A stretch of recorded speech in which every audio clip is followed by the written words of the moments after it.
Vijay Joseph ఈ పేరు చెబితే తమిళనాడు షేక్ అయిపోతోంది. ఆయనకున్న క్రేజ్ను దక్షిణాదిలో మరే హీరోతో పోల్చలేం. ఎందుకంటే ఆయనది ఓ కులానికో మతానికో ప్రాంతానికో పరిమితమైన స్టార్డమ్ కాదు. అన్ని వర్గాలను అన్ని వయసుల వారిని విజయ్ ఆకట్టుకున్నారు.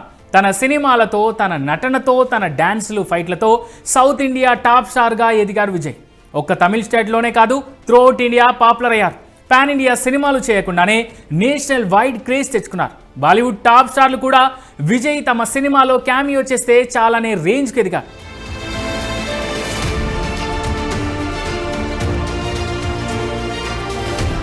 జూన్ 22, 1974లో చెన్నైలో విజయ్ జన్మించారు. ఆయన తండ్రి ఎస్ఏ చంద్రశేఖర్, సినిమా డైరెక్టర్. తల్లి శోభా చంద్రశేఖర్, గాయని. తండ్రి క్రిస్టియన్, తల్లి హిందూ.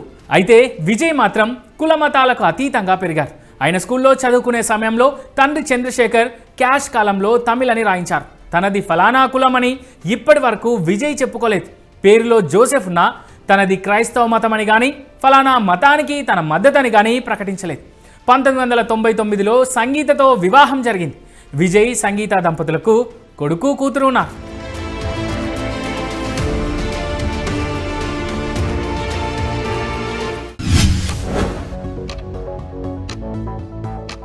విజయ్ తండ్రి ఎస్ఏ చంద్రశేఖర్ అప్పట్లోనే మాస్ సినిమాల దర్శకుడిగా పేరు పొందారు. దీంతో విజయ్ సినీ ప్రయాణం కూడా తన తండ్రి చేతుల మీదుగానే మొదలైంది. 1984లో ఆయన తండ్రి ప్రముఖ దర్శకుడు ఎస్ఏ చంద్రశేఖర్ దర్శకత్వంలో వచ్చిన వెట్రి చిత్రంతో సినిమాల్లోకి అడుగుపెట్టాడు విజయ్. బాలనటుడిగా కుటుంబం, నాన్ సిగప్పు మణితన్, వసంతరాగం, సట్టం ఒక విలయాట్టు వంటి పలు చిత్రాల్లో నటించి మెప్పించారు. చిన్ననాటి నుంచే నటనపై ఉన్న ఆసక్తి, తండ్రి ప్రోత్సాహం విజయ్ను వెండితెరపై చిన్ననాటే విజయవంతంగా నిలబెట్టాయి. ఇక్కడ మరో ఇంట్రెస్టింగ్ విషయం ఏంటంటే, తండ్రి సినీ దర్శకుడే అయినప్పటికీ విజయ్కి మాత్రం తొలి చిత్రం అవకాశం అంత సులభంగా రాలేదు. తన బయోడేటాతో స్టూడియోల చుట్టూ తిరిగాడు. తండ్రి కూడా కొడుక్కి తెలియకుండా ప్రయత్నాలు మొదలుపెట్టారు. నాడు పేరున్న దర్శకులందరికీ కుమారుడి ఫోటో చూపించి ఒక్క అవకాశం ఇవ్వాలంటూ ప్రాధేయపడ్డారు. చివరికి సగం పెట్టుబడి పెడతామన్నా విజయ్ను హీరో చేసేందుకు ఏ నిర్మాత ముందుకు రాలేదు.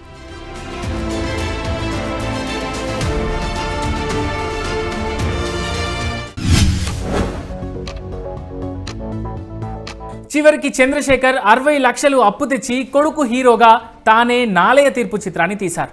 1992లో వచ్చిన ఈ సినిమాతో విజయ్ హీరోగా పరిచయం అయ్యారు. కానీ విజయం అందుకోలేకపోయారు. అంతేకాదు, ఆరంభంలో ఆయనకు ఎదురు దెబ్బలు తగిలాయి. ఆ సినిమా విడుదలైనప్పుడు ఒక ప్రముఖ పత్రిక ఈ ముఖం కూడా హీరోనా అని చాలా దారుణంగా విమర్శించింది. కానీ విజయ్ వెనకడుగు వేయలేదు. హీరోగా నిలదొక్కుకోవడానికి విజయ్ చాలా కష్టపడ్డారు. ఈ క్రమంలోనే మొదటి కొన్ని సినిమాలు ఆశించిన విజయాన్ని అయితే అందుకోలేదు. నటుడిగా తన రూపం, నటనపై విమర్శలు ఎదురవుతున్నా వాటన్నింటినీ స్ఫూర్తిగా తీసుకొని పట్టుదలతో శ్రమించారు విజయ్. తండ్రి అండతో పాటు అప్పటి స్టార్ హీరో విజయకాంత్తో 1993లో సెందూర్ పాండి చిత్రంలో నటించారు. ఆ సినిమానే విజయ్కు మంచి గుర్తింపు తెచ్చిపెట్టింది.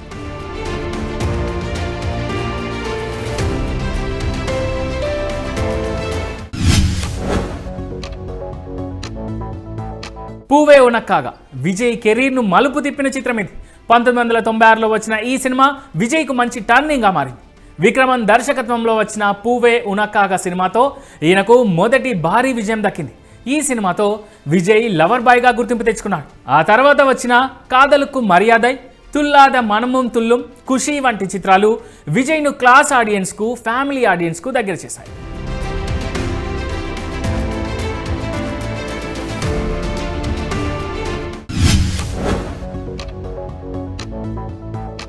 2000 దశకం ఆరంభంలో విజయ్ తన ఇమేజ్ను మార్చుకోవాలని నిర్ణయించుకున్నారు. లవ్ స్టోరీల నుంచి మాస్ యాక్షన్ వైపు మళ్ళారు. ఈ క్రమంలోనే 2003లో తిరుమలై సినిమా చేశాడు. ఆ సినిమా విజయ్ మాస్ ఇమేజ్కు పునాది వేసింది. ఈ సినిమాకు రమణ డైరెక్టర్. ఇదే సినిమా తెలుగులో గౌరీ పేరుతో రీమేక్ అయింది. గౌరీ సినిమాలో సుమంత్ హీరోగా నటించారు.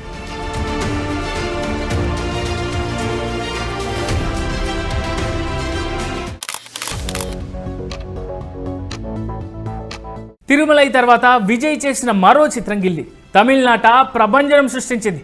మహేష్ ఒక్కడు సినిమాకి రీమేక్గా తెరకెక్కిన ఈ సినిమా విజయ్కు పీక్ స్టార్డమ్ తెచ్చిపెట్టింది. అంతేకాదు, ఈ విజయంతో విజయ్ ఒక కమర్షియల్ కింగ్గా అవతరించాడు. గిల్లీ సినిమాతో తమిళనాట నమోదైన అన్ని కలెక్షన్స్ను, రికార్డులను విజయ్ చెరిపేశాడు ఈ సినిమా.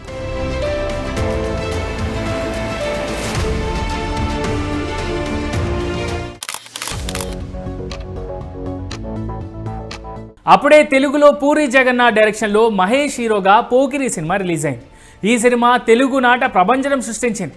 ఇక ఇదే సినిమాను ప్రభుదేవ డైరెక్షన్లో విజయ్ హీరోగా రీమేక్ అయింది. 2007లో రిలీజ్ అయిన ఈ సినిమా విజయ్ను యూత్కు చేరువ చేసింది.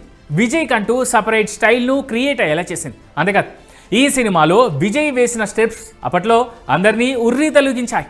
ఈ సినిమా తర్వాత వచ్చిన తిరుపాచి, శివకాశి చిత్రాలతో విజయ్ బియాండ్ స్టార్డమ్గా ఎదిగారు. అగ్ర కథానాయకుడిని మించిపోయాడనే చెప్పాలి.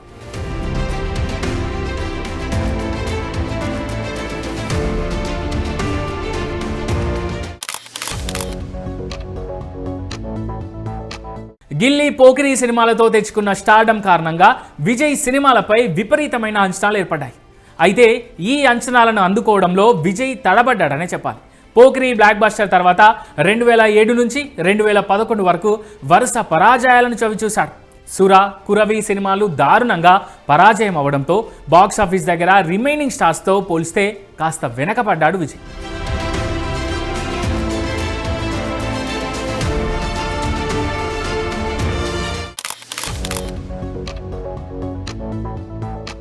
రెండు 2011లో వచ్చిన కావలన్, వేలాయుధం సినిమాలతో తన స్థానాన్ని మళ్ళీ పదిలం చేసుకున్నాడు విజయ్.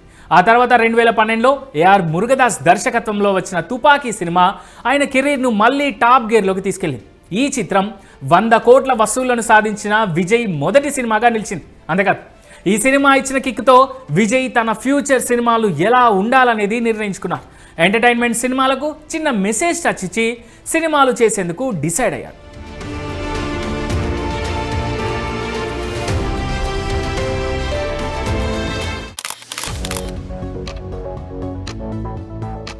గత 8 ఏళ్లుగా విజయ్ సినిమాలు కేవలం వినోదానికే పరిమితం కాకుండా సామాజిక అంశాలను కూడా స్పృశించాయి. కత్తి, 2017లో వచ్చిన మెర్సల్, 2018లో వచ్చిన సర్కార్ సినిమాలు రాజకీయ వివాదాలను రేకెత్తించినప్పటికీ బాక్సాఫీస్ దగ్గర భారీ వసూళ్లను సాధించాయి. అంతేకాదు కత్తి, మెర్సల్, సర్కార్ చిత్రాల్లో విజయ్ సామాజిక సమస్యలపై గొంతెత్తారు. జీఎస్టీ, కార్పొరేట్ అన్యాయంపై ఆయన చెప్పిన డైలాగులు అప్పట్లో రాజకీయ ప్రకంపనలు సృష్టించాయి. తమిళ తంబిల్లో విజయ్ పేరు మార్మోగిపోయింది ఈ సినిమాలతో. విజయ్ రాజకీయాల్లోకి రావాలనే డిమాండ్ ఆయన ఫ్యాన్స్లో అప్పుడే మొదలైంది.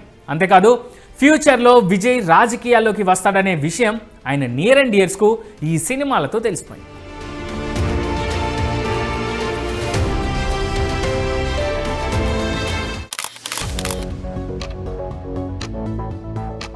ఇక ఆ తర్వాత విజయ్, లోకేష్ కనకరాజ్ డైరెక్షన్లో చేసిన మాస్టర్ సినిమా విపరీతమైన అటెన్షన్ను గ్రాప్ చేసుకుంది.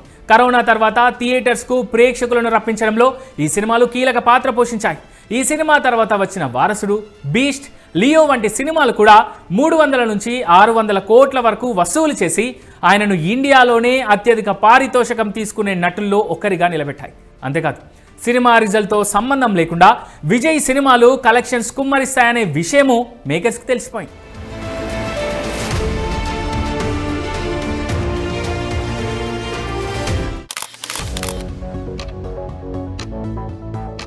ఇక విజయ్ 2024 సంవత్సరంలో GOAT, the greatest of all time సినిమా చేశాడు.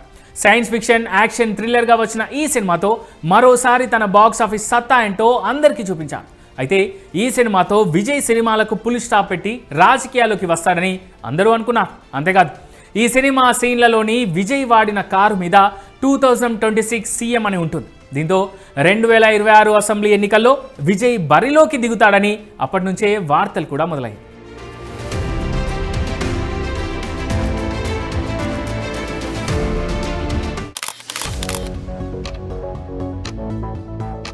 తన అభిమానుల కోసం విజయ్ మరో సినిమా చేసేందుకు నిర్ణయం తీసుకున్నాడు. అదే జననాయకన్ మూవీ, దళపతి 69వ మూవీ. ఈ సినిమాకు హెచ్ వినోద్ దర్శకుడు. ఇది తన చివరి సినిమా అని విజయే ప్రకటించుకోవడంతో ఈ సినిమాపై తమిళ తంబిల్లో ఎన్నో అంచనాలున్నాయి.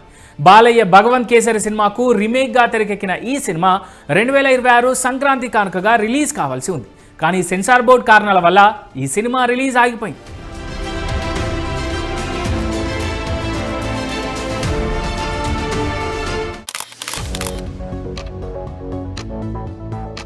సినీ కెరీర్ శిఖరాగ్రంలో ఉన్నప్పుడే విజయ్ సంచలన నిర్ణయం తీసుకున్నారు. 2024లో తమిళగ వెట్రి కళగం పార్టీని స్థాపించారు. 2026 తమిళనాడు శాసనసభ ఎన్నికల్లో గెలవడమే లక్ష్యంగా పెట్టుకున్నారు.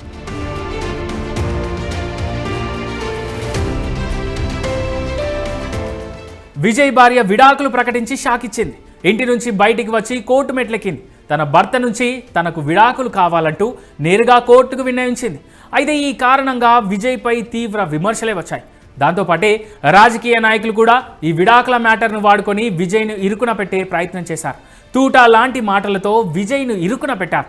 విజయ్ విడాకుల మ్యాటర్తో పాటే విజయ్ త్రిష మధ్య బంధం గురించి రాజకీయ నేతలు ప్రచారం చేయడం కూడా తమిళనాట సంచలనంగా మారింది. ఈ క్రమంలోనే త్రిష ఆ నాయకులపై సీరియస్ కాగా విజయ్ మాత్రం వినూత్నంగా త్రిషతోనే ఓ పెళ్లికి వెళ్లి అందరినీ అవాక్కయ్యేలా చేశాడు.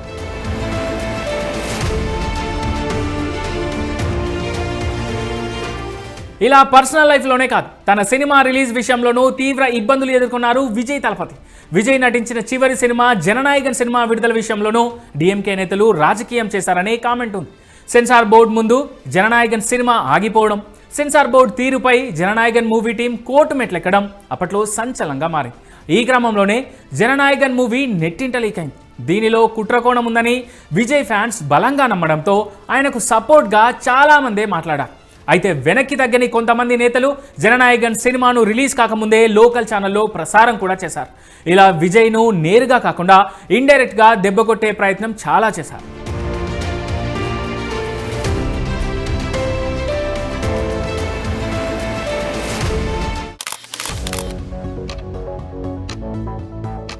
ఇలా విజయ్ చుట్టూ వివాదాలు, కేసులు నడిచినా, ఆయన పర్సనల్గా ప్రొఫెషనల్గా దెబ్బకొట్టే ప్రయత్నం చేసినా తలపతి మాత్రం వెనుకంజ వేయలేదు.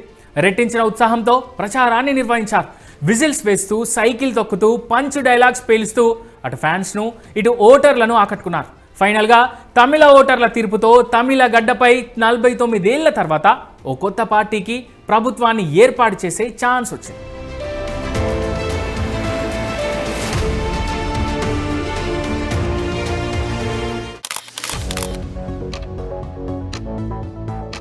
విజయ్ ప్రయాణం ఒకటే నేర్పుతోంది.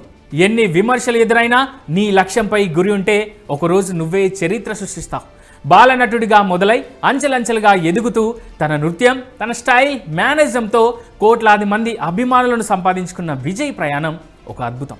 బాక్సాఫీస్ రికార్డులను తిరగరాయడమే కాదు, తనదైన ముద్రను వేసిన విజయ్ ఇప్పుడు రాజకీయ తెరపై ఎలాంటి విజయం సాధిస్తారోనని అభిమానులు ఆసక్తిగా ఎదురుచూస్తున్నారు.